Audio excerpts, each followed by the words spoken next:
بسم اللہ الرحمن الرحیم۔ السلام علیکم۔ سیدہ فاطمہ الزہرا رضی اللہ تعالی عنہ کی زندگی میں ادب کا لحاظ بھی ہے، علم کا شوق بھی، تقوی اور پرہیزگاری بھی، زہد و قناعت بھی ہے، سادگی انکساری بھی، اثار و سخاوت بھی ہے اور انسانی ہمدردی بھی، رسول اللہ صلی اللہ علیہ وآلہ وسلم کی قبا بھی ہے اور خاوند کی اطاعت بھی، راتوں کی گریہ زاری بھی ہے اور دن کے روزے بھی، تربیت اولاد کا ہنر بھی ہے اور رضا الہی کا جذبہ بھی۔ ناظرین گرامی، سیدہ فاطمہ الزہرا رضی اللہ تعالی عنہ کی حیات طیبہ کو سامنے رکھ کر ایک مسلمان عورت اپنی زندگی کو مثالی زندگی بنا سکتی ہے اور اپنے دونوں جہان سنوار سکتی ہے۔ سیدہ فاطمہ الزہرا رضی اللہ تعالی عنہ کی زندگی ایک ہمہ گیر اور جامع زندگی تھی۔ سیدہ فاطمہ الزہرا رضی اللہ تعالی عنہ کی زندگی کا ایک واقعہ بیان کرنے لگا ہوں، جسے سن کر آپ احباب کے دلوں میں ایمان کی تراوت اور تازگی بڑھ جائے گی۔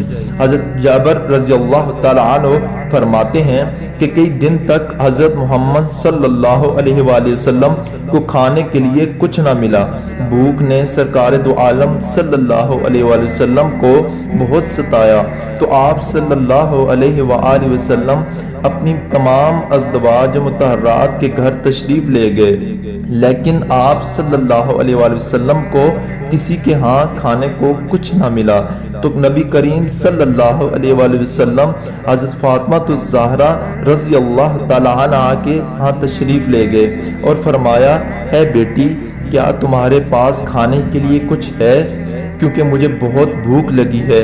حضرت فاطمہ الزہرا رضی اللہ تعالی عنہ نے فرمایا، بابا جان، میرے گھر میں کھانے کے لیے کچھ نہیں ہے۔ جب آپ صلی اللہ علیہ وآلہ وسلم حضرت فاطمہ الزہرا رضی اللہ تعالی عنہ کے ہاں سے تشریف لے گئے تو فاطمہ الزہرا رضی اللہ تعالی عنہ کی پڑوسن نے ان کے ہاں 2 روٹیاں اور گوشت کا ایک ٹکڑا بھیجا۔ سیدہ فاطمہ الزہرا رضی اللہ تعالی عنہ کھانا لے کر اپنے ایک پیالے میں انہوں نے رکھ دیا اور اپنے دل میں کہا کہ میں یہ کھانا اپنے بابا جان کو کھلاؤں گی، نہ خود کھاؤں گی نہ اپنے بچوں کو کھلاؤں گی۔ حالانکہ یہ سب بھوکے تھے اور پیٹ بھر کر کھانے کی انہیں بھی ضرورت تھی۔ سیدہ فاطمہ الزہرا رضی اللہ تعالی عنہ نے حسن و حسین میں سے کسی ایک کو نبی کریم صلی اللہ علیہ وآلہ وسلم کی خدمت میں بلانے کے لیے بھیجا۔ سرکار دو عالم صلی اللہ علیہ وآلہ وسلم حضرت فاطمہ الزہرا کے ہاں دوبارہ تشریف لے آئے اور سیدہ فاطمہ الزہرا رضی اللہ تعالی عنہ فرماتی ہیں کہ اللہ نے کچھ بھیجا ہے جو میں نے آپ صلی اللہ علیہ وسلم کے لیے چھپا رکھا ہے۔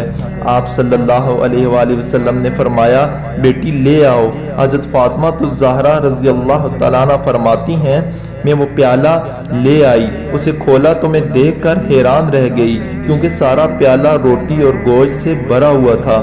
میں سمجھ گئی یہ برکت اللہ کی طرف سے ہوئی ہے۔ میں نے اللہ تبارک و تعالیٰ کا شکر ادا کیا اور اس کے نبی صلی اللہ علیہ وسلم پر درود بھیجا اور کھانا سرکار دو عالم صلی اللہ علیہ وآلہ وسلم کے سامنے رکھ دیا۔ سرکار دو عالم صلی اللہ علیہ وآلہ وسلم نے کھانا دیکھا تو فرمایا الحمدللہ اور فرمایا، بیٹی یہ کھانا تمہیں کہاں سے ملا؟ تو سیدہ فاطمہ الزہرا رضی اللہ تعالی عنہ نے فرمایا، ہے بابا جان، یہ کھانا اللہ کے ہاں سے آیا ہے اور اللہ جسے چاہتا ہے اسے بے حساب اور بے گماں روزی دیتا ہے۔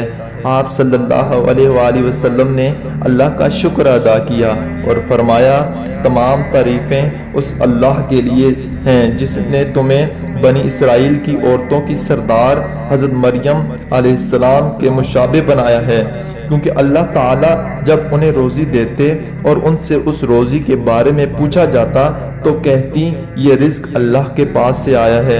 پھر سرکار دو عالم صلی اللہ علیہ وآلہ وسلم نے صحابہ کو بھیج کر حضرت علی رضی اللہ تعالی عنہ کو بلایا۔ اس کے بعد سرکار دو عالم صلی اللہ علیہ وسلم حضرت علی، حضرت فاطمہ، امام حسن و حسین اور نبی پاک صلی اللہ علیہ وآلہ وسلم کی ازواج مطہرات نے بھی پیٹ بھر کر کھانا کھایا۔ سیدہ فاطمہ الزہرا رضی اللہ تعالی عنہ فرماتی ہیں، سب کے کھانا کھانے کے بعد بھی کھانا جوں کا توں باقی تھا۔ وہ بچا ہوا کھانا تمام پڑوسیوں کو بھی پورا آ گیا۔ اس کھانے میں اللہ تبارک و تعالی نے برکت ڈال دی تھی۔ سبحان اللہ۔ امید ہے آج کی ویڈیو آپ کو اچھی لگی ہوگی۔ اگر آپ کو ویڈیو اچھی لگی ہے تو ویڈیو کو لائک اور سبسکرائب ضرور کیجیے گا۔ شکریہ۔